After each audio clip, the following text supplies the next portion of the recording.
Let's begin with a reality that often remains unvoiced. There are children who grow up without ever knowing what it feels like to be truly shielded, not just from physical threats, but from anxiety and emotional weight. The unsettling part is that many of these individuals don't recognize this absence until they reach adulthood. They spend their formative years believing their experience was standard. They mistake a state of constant alertness for mere responsibility and view their premature maturity as a sign of personal strength. They convince themselves that being quiet, flexible, and entirely self-reliant is a talent rather than a desperate strategy for survival. When you are never safeguarded as a child, you don't necessarily walk around feeling terrified. Instead, you grow up believing that safety is a reward you must constantly work to earn. This is the inner world of the child who was never protected. In a healthy upbringing, protection is supposed to be invisible. You aren't meant to notice it. It should exist silently in the periphery, someone watching over you, someone intervening, someone ensuring that the complexities of the world don't crush you before you have the tools to handle them. However, when that shield is missing, the child becomes hyper-aware of everything. They pick up on shifts in a room's atmosphere.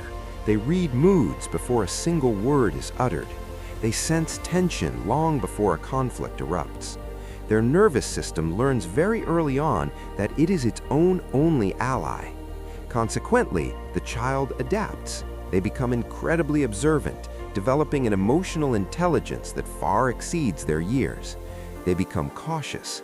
Adults often look at this child and offer praise, saying they are so mature or remarkably strong. But what they are actually witnessing is a child who has mastered the art of surviving in silence. The child who is left to fend for themselves learns one devastating lesson quite early: no one is coming to help. That single conviction dictates every choice that follows. For a child who feels guarded, the world seems to have cushions. They learn that errors don't lead to total catastrophe, and that fear doesn't always result in pain because someone bigger will step in. But for the unprotected child, consequences feel immediate, heavy, and deeply personal. If a mistake is made, they believe they alone will pay the price. To cope, they learn to troubleshoot problems before they even manifest. This is why so many of these children become hyper-responsible adults. They don't wait for things to crumble. They anticipate, they prepare, and they shoulder burdens long before they are asked to. This isn't a desire for control for its own sake. It's a reaction to the fact that unpredictability once felt life-threatening. Psychologically, this is the mind's attempt to manufacture safety through sheer vigilance. The brain assumes that if it stays on high alert, it can minimize future pain. Over time, this watchfulness becomes their entire identity. They become the reliable one, the person who stays composed while everyone else panics. Yet underneath that calm exterior, their nervous system never truly finds rest, because safety was never something they felt, it was only something they managed. Another common trait is a profound sense of emotional self-containment. These individuals rarely ask for assistance and struggle to express their needs openly. As children, showing vulnerability might have been ignored or might have even made their situation worse, so they learn to keep their feelings tucked away. This isn't emotional coldness, it is emotional efficiency. They learn that feeling an emotion doesn't change their reality, but handling the situation does. Emotions are processed in private, silently, and alone. In adulthood, this looks like independence, but it feels like profound isolation, because needing someone still feels like an unacceptable risk. This dynamic also impacts how they view authority. They either deeply mistrust those in power or become overly submissive to them. If the authority figures of their youth were unpredictable or absent, the brain develops two paths: avoid reliance or avoid conflict. Either way, safety must be self-generated.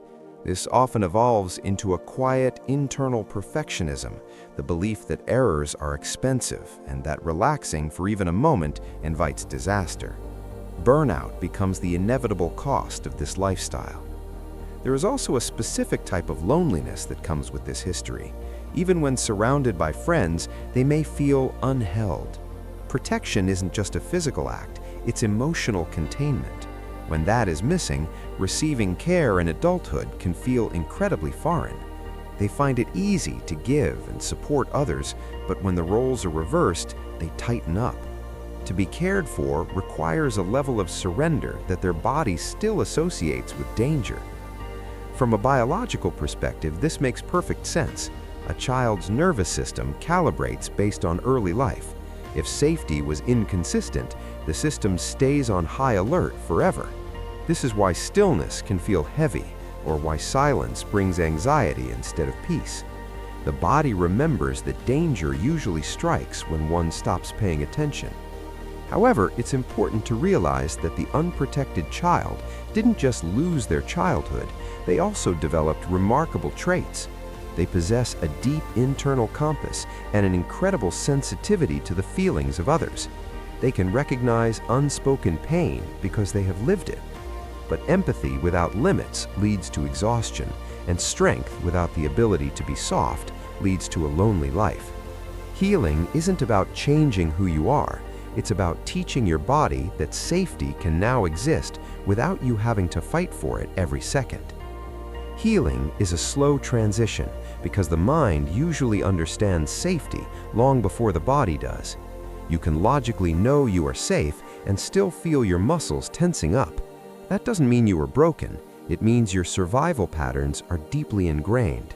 They require patience, gentleness, and time to unwind.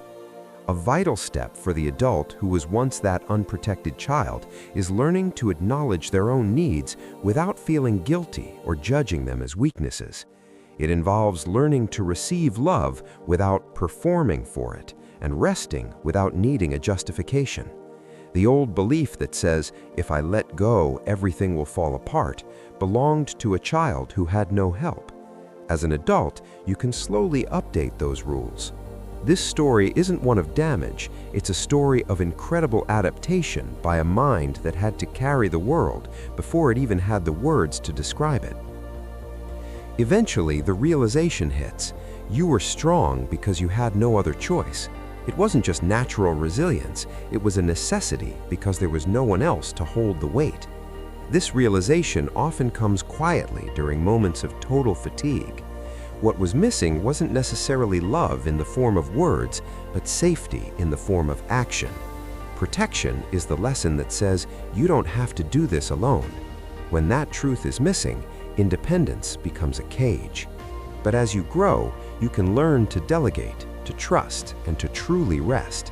You can move from being the person who contains everyone else to someone who allows themselves to be contained. You can learn that mistakes aren't exposures of your unworthiness, but simply part of being human. The goal isn't just to survive anymore, it's to finally live. It's to experience a moment without scanning it for threats, and to receive kindness without bracing for its loss. It is the process of finally, for the first time, allowing yourself to exhale.